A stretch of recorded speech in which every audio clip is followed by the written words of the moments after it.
Olá pessoal, eu sou o professor Hamilton, né, e nessa última aula sobre níveis de organização dos seres vivos, a gente vai tratar um pouco da origem e da função de alguns sistemas fisiológicos.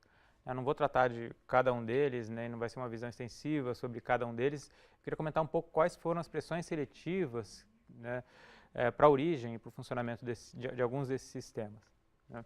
Na aula passada a gente falou muito de meio interno, né, desse compartimento líquido no qual as células vivem, né, e de mecanismos de manutenção da homeostase, né, da constância desse meio interno. Eu quero agora ampliar um pouco essa ideia, né, falando de como vários sistemas fisiológicos trabalham de maneira integrada para a manutenção dessa homeostase. Né, só lembra, aqui essa figura está esquematizados alguns desses sistemas. Lembrando que alguns sistemas que a gente concebe às vezes como fazendo parte do meio interno não são. Né? Por exemplo, o trato gastrointestinal, né, uma parte grande do sistema digestório, que é esse tubo aqui que começa na boca e termina no ânus, todo o trato gastrointestinal é considerado meio externo. É um tubo que atravessa a gente, né, mas não é meio interno, não faz parte desse compartimento aquoso no qual as células vivem.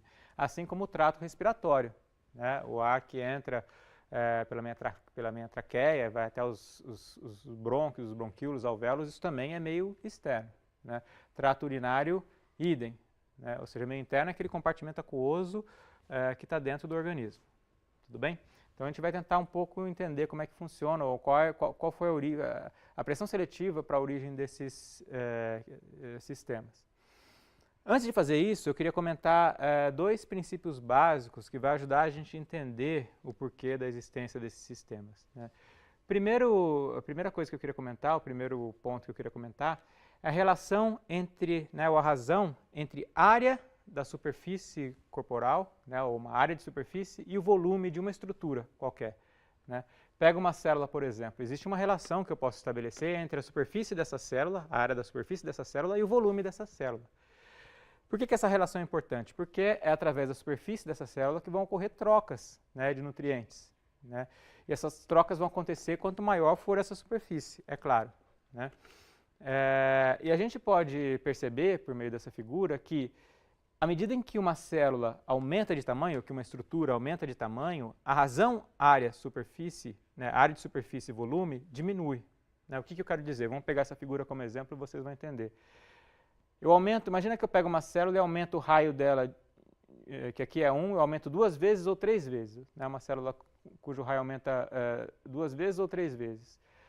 Correspondentemente, a área de superfície dessa célula vai aumentar de 1 para 4 para 9. Né? A área da superfície da célula. E o volume vai aumentar em 27 vezes. Né? Uma vez, 8 vezes, 27 vezes. Ou seja, isso quer dizer que quando a célula aumentou de tamanho, o seu volume aumentou muito mais do que a área da sua superfície. Ela ficou com muito mais volume em relação à superfície para a troca. Né? Isso é importante do ponto de vista fisiológico. Né? Do ponto de vista celular também, né? Se a gente parar para pensar que essa célula, isso acaba impondo um limite para o tamanho, para o crescimento celular. Uma célula não pode crescer indefinidamente porque ela não vai conseguir fazer troca na taxa suficiente para a manutenção da sua vida. Ou mesmo se ocorrer essa troca, imagine o caminho que uma substância que foi trocada aqui na membrana celular, aqui na superfície, vai ter que percorrer para chegar até o núcleo, por exemplo. O tamanho começa a ficar impeditivo para o crescimento celular, por um outro motivo que eu quero discutir daqui a pouco. Tudo bem? Outro fato que eu quero discutir com vocês está relacionado a um processo de transporte de substâncias que a gente chama de difusão. Né? O que é difusão? Todo mundo já teve a experiência de jogar um pingo de tinta ou de algum corante num recipiente com água. Né? Por exemplo, imagina que eu pego um copo d'água, como esse aqui.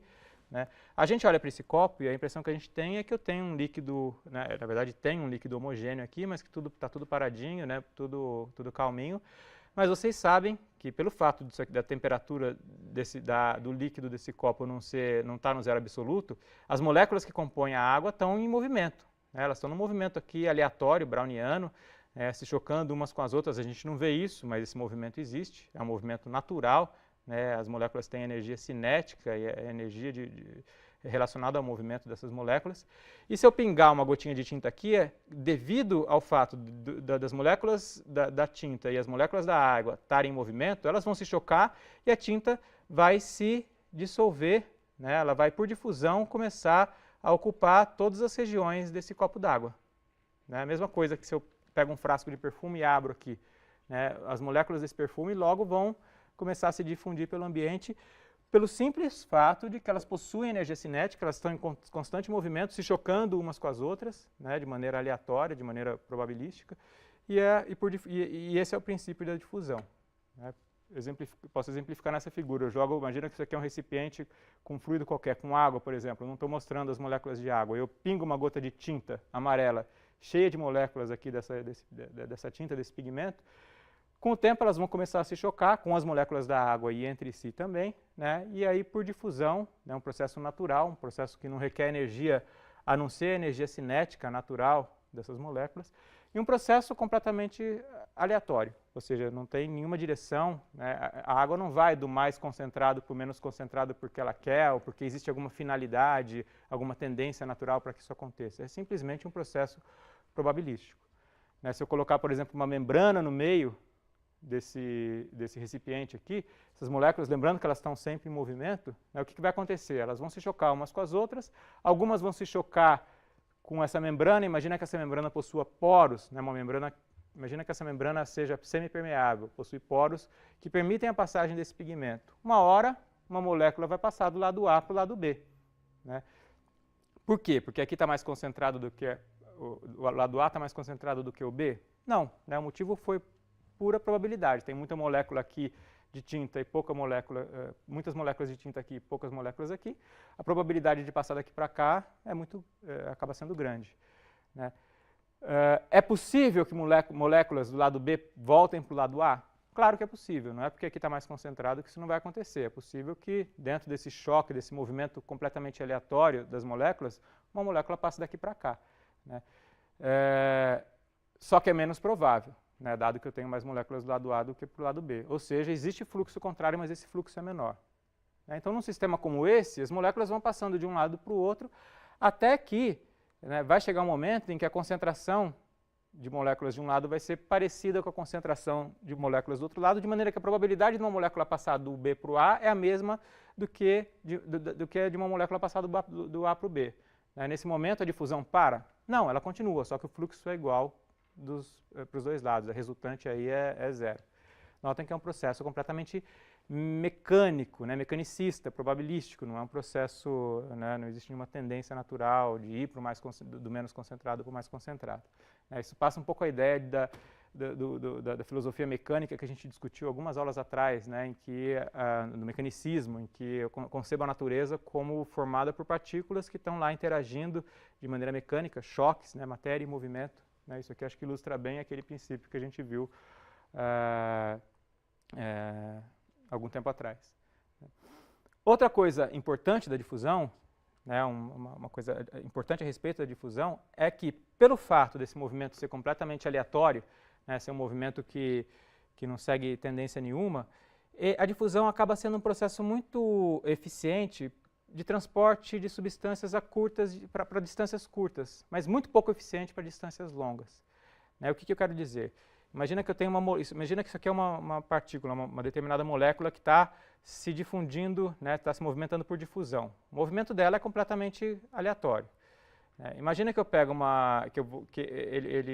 como aleatório, imagina que eu vou fazer um sorteio aqui. Eu vou pegar uma moeda, né, tem uma moeda aqui, imagina que eu vou fazer o seguinte, eu vou sortear, vou fazer um experimento que eu recomendo muito que vocês repitam em casa, que eu acho que é um experimento que instrui muito a gente a respeito desse movimento aleatório de moléculas no ambiente. Façam o seguinte, peguem um objeto e assumam que esse objeto é uma molécula. Né? E façam o seguinte, peguem uma moeda, né, e façam um sorteio. Se cair cara, vai para a direita. Aí façam um sorteio de novo. Se cair coroa, vai para a esquerda. E fiquem jogando. Fiquem repetindo esse sorteio e jogando para um lado para o outro. Vocês vão ver que essa molécula vai ficar passeando em cima da mesa de vocês, mas não vai sair muito do lugar. Né? Porque para ela ir para lugares muito distantes, eu teria que tirar cara. Isso não acontece. Eu tiro cara, depois coroa, cara, coroa. Então essa molécula ela fica circulando por aqui, né? Pelo fato do movimento ser aleatório. Então a difusão, ela funciona bem em curtas distâncias, mas imagina que essa molécula agora ela tem que chegar em uma distância muito longa, isso vai acontecer? Uma hora vai, mas vai demorar muito tempo. né?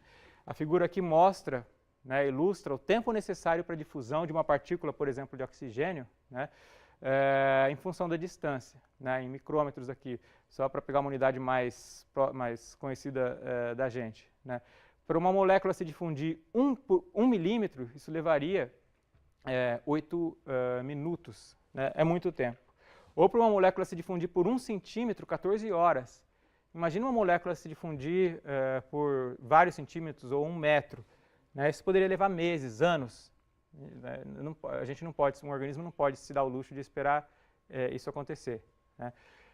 Imagina que eu acabei de absorver uma molécula lá no meu alvéolo, lá nos pulmões, uma molécula de oxigênio, e essa molécula tem que chegar em todas as células do meu organismo, tem que chegar até o dedão do pé, né? 1 metro, 1 metro e meio de distância. Por esse processo de difusão que eu acabei de mostrar para vocês. Né? Isso poderia levar, sei lá, meses, até anos para acontecer. Não dá para, né? Isso não é compatível com a vida. Ou seja, esse outro fato foi um fato importante, né? Uma pressão importante para o surgimento de sistemas especiais de transporte no organismo, para além da difusão, que eu vou comentar com vocês agora. Ou seja, né, eu posso ressaltar 3 pontos importantes aqui que vão ajudar a gente a entender um pouco qual foi a pressão para o surgimento de alguns desses sistemas fisiológicos que eu vou mostrar para vocês. Primeiro, né, como a gente viu, a razão superfície e volume, ela diminui à medida em que os organismos aumentam de tamanho. Então, organismos grandes, como o caso do organismo humano, a área de superfície e volume, ela é muito baixa. A gente tem muito volume para pouca superfície. Eu não consigo trocar substância só através da pele, como um organismo unicelular, um protozoário ou um organismo menor consegue. A difusão, através de uma membrana, e existem várias membranas no nosso organismo, a gente vai ver, ela é diretamente proporcional à área disponível da membrana, é claro. Né? Quanto maior a área disponível para uma substância se difundir através, né, de uma membrana entre 2 compartimentos, vai ser proporcional ao tamanho da área. Né? Ou a área disponível. Né? E, finalmente, isso que eu acabei de mostrar com o sorteio da moeda. Ou seja, o tempo de difusão aumenta muito com o aumento da distância. É uma reação em que o tempo ele é proporcional ao quadrado da distância. Ou seja, eu aumento um pouquinho a distância, o tempo aumenta bastante. Justamente pelo fato da difusão ser esse processo que depende desse movimento aleatório das moléculas. Tudo bem? Com esses 3 princípios, com essas 3 coisas em mente, a gente consegue entender um pouco o porquê da existência de alguns órgãos, né, que compõem o nosso meio interno, nosso meio aquoso ali. Né. Por exemplo, como eu comentei com vocês, imagina que uma substância que todas as substâncias que a gente absorve, ou respirando, ou ingerindo, tivessem que atingir a todas as células do meio interno, né, presentes no meio interno, por difusão. Dado o tamanho do nosso corpo, isso é impossível. Isso foi uma pressão importante para o surgimento, ao longo do processo evolutivo, de sistemas de transporte, como é o caso do sistema circulatório. Um sistema agora em que você tem uma bomba, né, que gera fluxo, e gera um movimento agora não de difusão, mas um movimento de convecção, em que todas as moléculas são impulsionadas por diferença de pressão, né, para um lado só.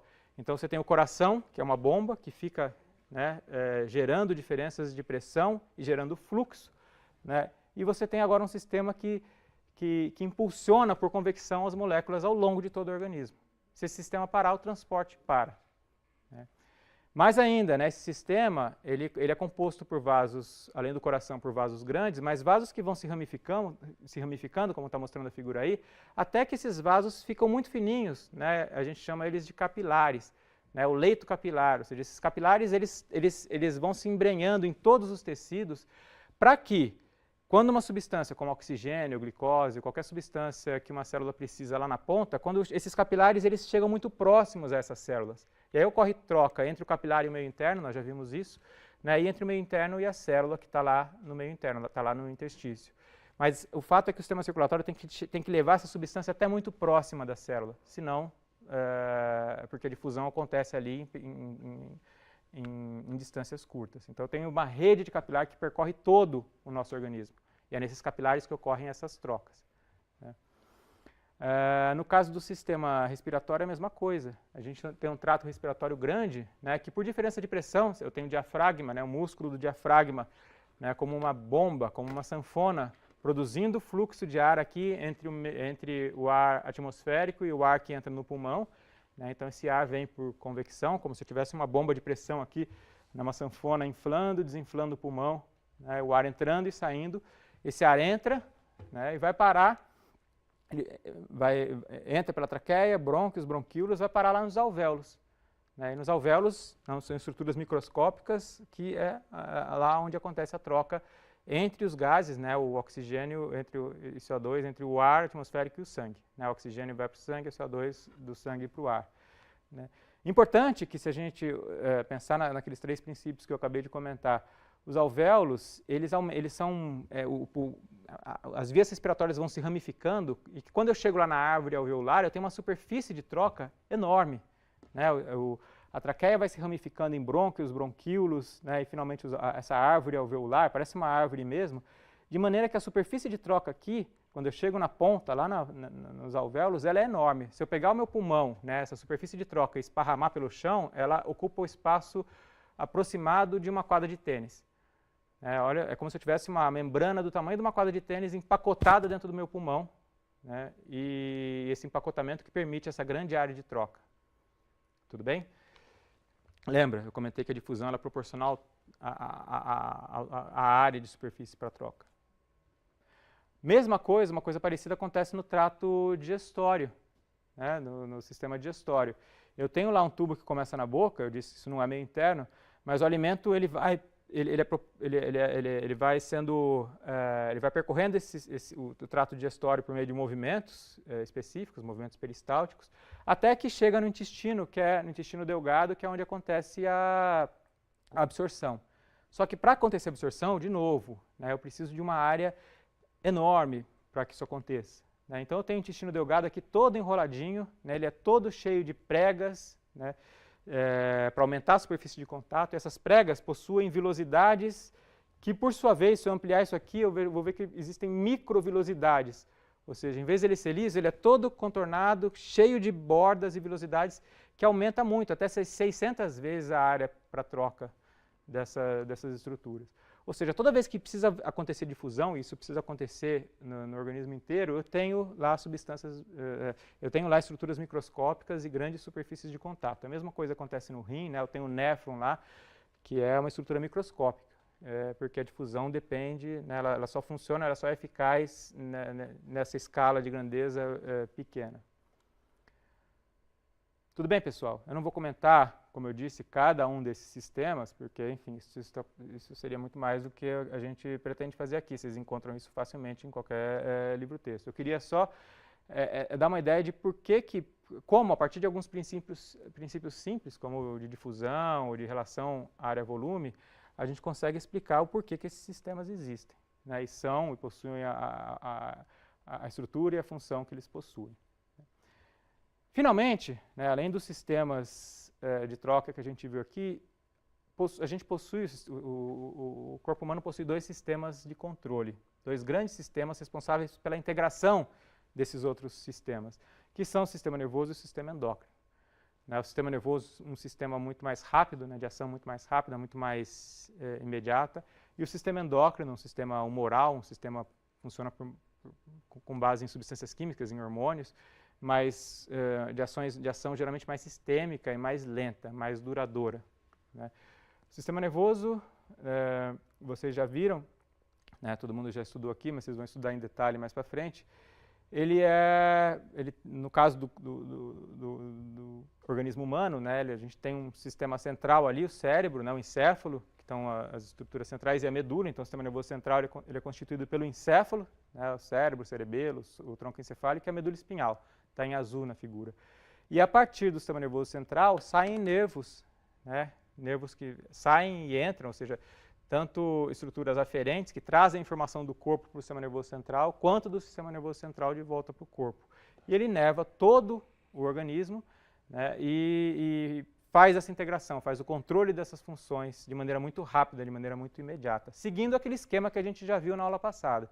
Ou seja, tem um centro integrador aqui, no caso o sistema nervoso central, que recebe informações da periferia, integra essas informações e envia uma resposta. Tudo bem? Esse é o princípio básico de funcionamento do sistema nervoso e também do sistema endócrino. O sistema endócrino, vocês sabem, é um sistema formado por várias glândulas que a gente tem distribuída pelo corpo. Na verdade, não só glândulas, a gente sabe hoje que existem várias estruturas endócrinas ou várias células endócrinas que não estão em glândulas. O tecido adiposo, por exemplo, ele é entendido hoje como uma estrutura endócrina, como um órgão endócrino, na medida em que os adipócitos, as células que formam o tecido adiposo, secretam hormônios importantes, a leptina, por exemplo, importantes para o controle do metabolismo celular. Qual que é o princípio fundamental de funcionamento do sistema endócrino? Eu tenho uma célula endócrina, que pode estar ou não localizada numa glândula, que vai secretar uma substância que pode ou não ser um hormônio, Hormônios são as mais clássicas, mas existem outras substâncias que também são endócrinas e não são hormônios, e essas substâncias vão agir em células que possuem receptores para ela, ou receptores na membrana, ou receptores no citoplasma ou no núcleo, isso não importa. Onde quer que haja uma célula com receptor para essa substância vai agir nela. O que esses hormônios ou o que essas substâncias fazem? Diversas funções, controlam a reprodução, o comportamento reprodutivo, participam da manutenção da homeostase, participam do crescimento, do desenvolvimento, do controle, da produção, do armazenamento de energia, são diversas funções, todas elas relacionadas ao controle. Tudo bem, pessoal? Então, o sistema nervoso e o sistema endócrino são os dois grandes maestros desses diversos sistemas que a gente viu até aqui. Eu queria terminar a aula só resgatando o que a gente viu na aula passada, os dois conceitos que a gente discutiu na aula passada. Primeiro, o conceito do Claude Bernard, de meio interno e principalmente de fixidez do meio interno como uma condição para a vida livre. Ou seja, essa constância do meio interno mantém a gente livre das condições, sob certos aspectos independente das variações do meio externo. E, finalmente, o conceito de homeostase, criado pelo Walter Cannon, que está relacionado a esses mecanismos de controle de manutenção dessa constância, desse equilíbrio dinâmico do meio interno ou do organismo. Tudo bem, pessoal? Então, a gente viu nessas últimas 4 aulas, alguns aspectos relacionados ao nível de organização que vai lá desde moléculas, átomos, moléculas e organelas e termina aqui no organismo. A gente discutiu um pouco esse lado esquerdo dessa figura que eu mostrei algumas vezes aqui. O lado direito, a interação entre organismos, a formação de populações ou de ecossistemas, ou, enfim, da biosfera inteira, está relacionado muito mais com aspectos ecológicos, vocês vão ver em outras aulas. Tudo bem, pessoal? Espero que tenham gostado e um abraço. Até mais.